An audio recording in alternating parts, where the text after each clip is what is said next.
Hello, my name is Matthew Herald, and I'm here to talk about optimizing experimental parameters for positron emission particle tracking using Geant. So a little bit about me before we start.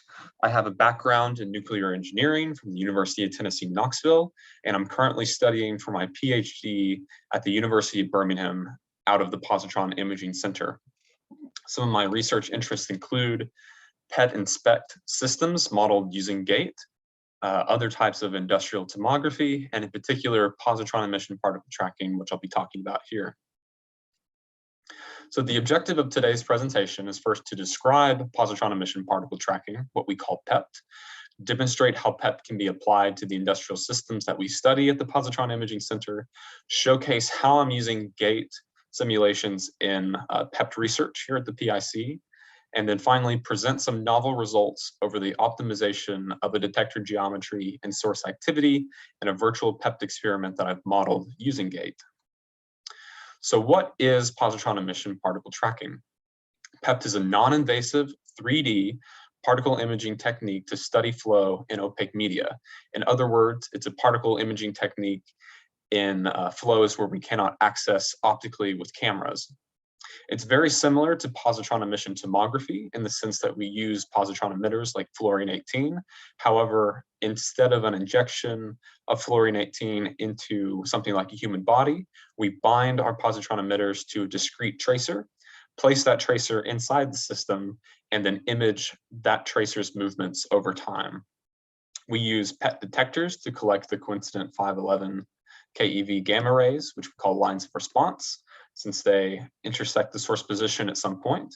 And then we use intersections of LORs that we cluster to find the tracer position given a sample of LORs. And we use multiple samples over time to string together positions into a trajectory that is the tracer's movements. So to demonstrate how positron emission particle tracking works, imagine two PET detectors and some system in between them in which one particle in that system has been labeled with positron emitters. We collect the lines of response emanating from this tracer, and by using multiple lines of response, typically around 200 or so LORs to get the position of our tracer down to an uncertainty of around 1 millimeter, we're able to find the position of our tracer, and then using successive samples of LORs, string those positions into a trajectory history of that tracer's movements. So to demonstrate this a little further, imagine we have a source on the edge of a rotating disk. This is an experiment that we run here at the PIC in order to test our PEPT algorithms and how well we're able to reconstruct the position. As our source moves around the edge of this rotating disk and we're detecting its locations, the trajectories that we're getting out of it show the signature sinusoidal motions that we'd expect from the circular trajectory this tracer is tracing around the edge of the rotating disk. Now, how PEPT is applied in practice is, imagine we have some fluidized bed in which two tracers are placed inside that are emitting positrons. The first step of the PEPT workflow is to visualize the lines of response. Then from the sample of lines of response, we look at all of the intersections of LORs, and the point where they intersect or get very close to intersecting, we call the cut point. We can then look at areas of high density cut points and cluster the centroids of these areas, which should be where our source is located. Then by looking at successive samples over time, we can reconstruct a trajectory of our tracer, smooth out the trajectory of those tracers, and then separate those positions into two distinct trajectories, and then do further analysis upon those trajectories later on to discover things about our system. So what can we get out of our system? Well, for one, by looking at the motion of a single tracer over time, we can reconstruct the overall velocity flow field inside of something like a rotating drum. We can also, on the left-hand side, look at a fluidized bed and reconstruct the flow field as well as the occupancy profile of that particle, or in other words, where our particle is spending the most amount of time in the system. We can also begin to study things like segregation in binary systems, or system where there's two or more different types of particles. that have different behavior and thus different occupancy profiles in one dimension, what's being shown at the bottom of the screen. Additionally, we can study things like dispersion inside of a mixing system or diffusion of a particle through that system, calculate particle circulation times and things like rotating drums. And then on the left-hand side, we can even study the distribution index, which is a measure of mixing in fluidized beds over different parameters, such as the number of holes in a distributor plate in the bottom of the bed. So here at the Positron Imaging Center, we have two main detector systems that we use. On the left, you're seeing our modular camera, which is comprised of a disassembled ECAP block detectors. We can then reassemble these detectors into any sort of configuration that we want. And this is very useful for large or awkward experimental systems which we're trying to image. And in addition to this, we can transport these systems off-site to equipment that couldn't be moved into our lab. On the right-hand side, we have our workhorse detector where the bulk of our experiments are conducted. It's the Philips ADAC Forte, a dual-headed gamma camera connected in coincidence, in which the detector heads are able to be moved closer or farther apart from the system which we're imaging on any given day.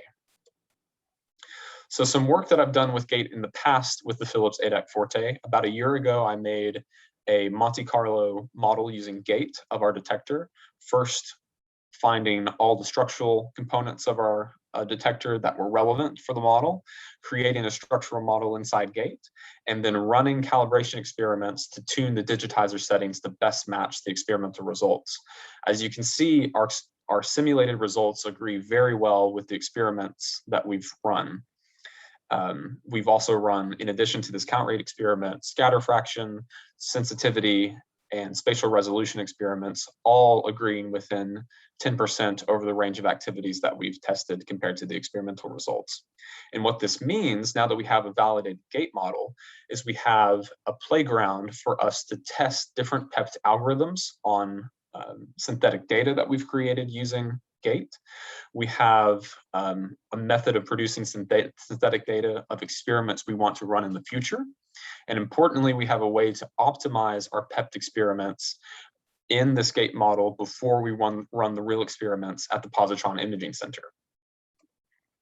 Another thing I've worked on and I'm still working on is creating a GATE model of our modular camera. I have a structural model of this camera, and later on in the month, I'm running calibration experiments in order to tune the digitizer settings to it as well. Some further work that I've done combining some of the interests at the Positron Imaging Center is by using the voxelization capabilities of GATE with discrete element method simulations of the systems which we're studying. So for example, we have a rotating drum in which the motions of a large number of particles are simulated using DEM. And we can take the positions of these tracers and extract individual particle trajectories as well as the bulk motion of this rotating drum system in order to put it into a voxel representation. So how we do this is we first take all of the particle positions, sum them onto a grid somewhat larger than the individual particle sizes, count how many particles are in each cell, and then use a range translator to say we have one cell with half particles and half air. We can then create a material inside GATE that takes those voxel values and maps them to a material we've created that is half particles and half air. And further, we can do this with every combination of particles and air in the system so as to have a full range of materials ranging from all particle to partially particle to fully air.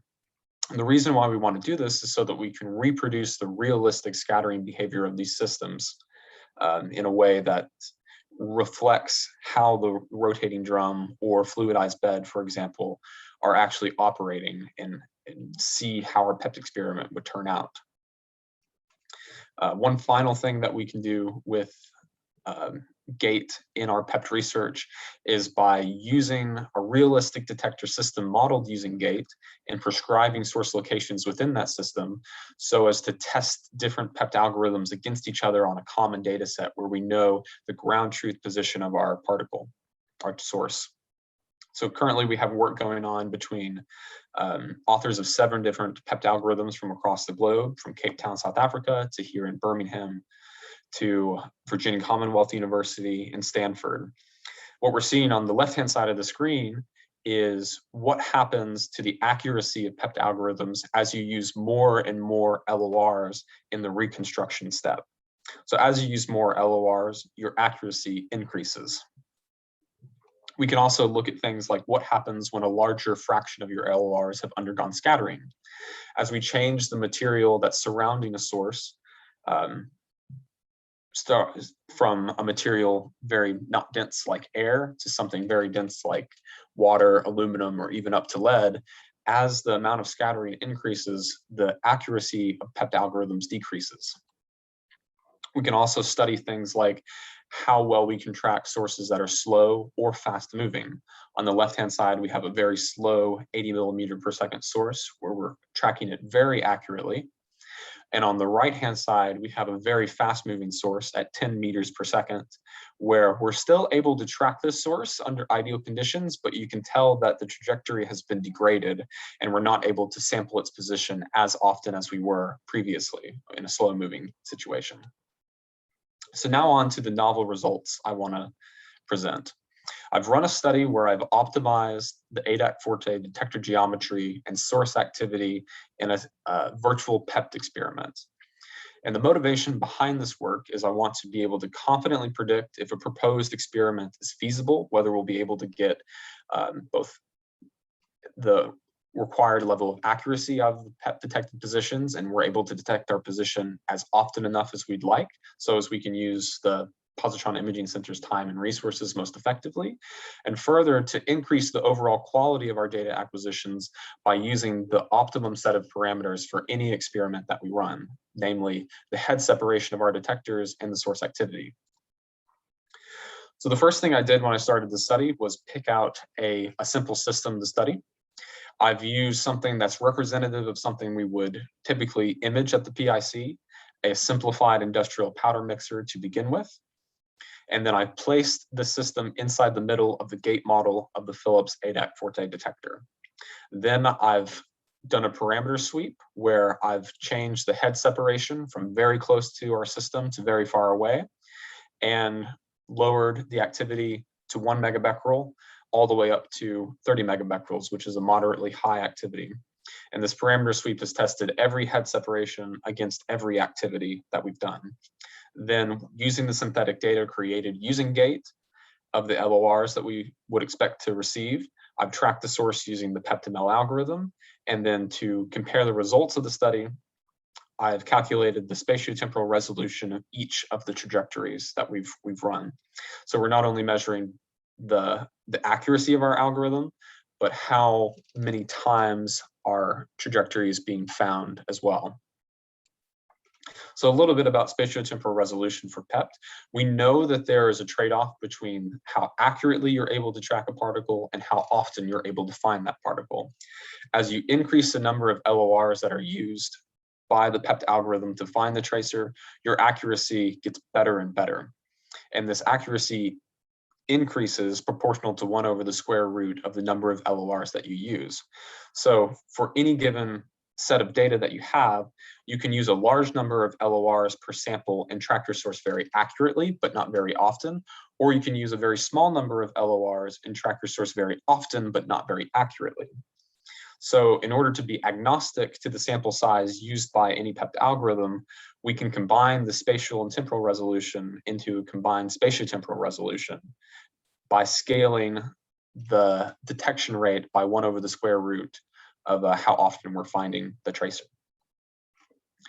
So our simplified industrial mixer consists of one tracer inside of it made of solid microcrystalline cellulose that's been volumetrically activated, placed inside a bulk density microcrystalline cellulose powder. And our mixer is made of aluminum walls with a central impeller shaft. On the left, you see a cross-section of the mixer placed in the center of the detector. And on the right, you see rays coming off of our source interacting with structural components. The trajectory that I've prescribed is a fairly simple spiraling trajectory as it moves through the mixer. This is kind of similar to what we'd expect in the system, although very simplified. And additionally, this is better than something like a straight line where the smoothing step of the PEPT-ML algorithm would overrepresent how accurately we're able to track the source. So the results of this study show that there is an optimum set of parameters which yield the best spatiotemporal resolution, namely around 7 megabecquerels of activity and a head separation of 350 to 300 millimeters. And then on either side of this, where you have low activities and high separations and high activities and low separations, you end up with very poor results. So the reasons for this, I expect to be because at the low source activities and high separations, you have a very low geometric efficiency of your detector, and you're not able to reconstruct the position very accurately. So your source has moved quite a considerable distance before you're able to find it again, on top of not being able to find it that often in the first place. And then on the right-hand side, as your source gets very high and your detectors, source activity gets very high and your detectors are very close, excessive amounts of dead time in your detectors leads to lower count rates. But on top of this, because your activity is so high and your detectors are so close, the random LORs that you're collecting is also very high. And this leads to corrupt LORs that don't lead back to your source location, and thus corrupting the trajectory that you're able to reconstruct using PEPT. So some examples of trajectories that have come out of this study: for low activities and high separations, you have very sparse points up in the top left-hand corner. You lose some of the edges of your trajectory as it's on the edges of the field of view, since those have very low sensitivity. And your smoothing step of the PEPT-ML algorithm actually distorts your trajectory, where you're finding it not very often and it's changing direction very quickly. Additionally, for an optimum set of conditions, what you see at 7 megabecquerels at 350 millimeters of separation is you're finding your tracer very often, your points are very dense, you're detecting it for the full length of the trajectory for the field of view, and you're very accurate in these detections as well. Then, unfortunately, at very high activities and low separations, you see very low points, very low density points as well, because of the loss in count rates due to dead time. But on top of this, at the edges of your trajectory, where a large proportion of your rays are random, your trajectory is both shortened and being corrupted by pulling the trajectory inwards towards the center of the system, where higher numbers of LORs or of random LORs are being found. So the results of this study show that, one, there is an optimum set of conditions that you could use for this particular detector and this particular industrial mixer.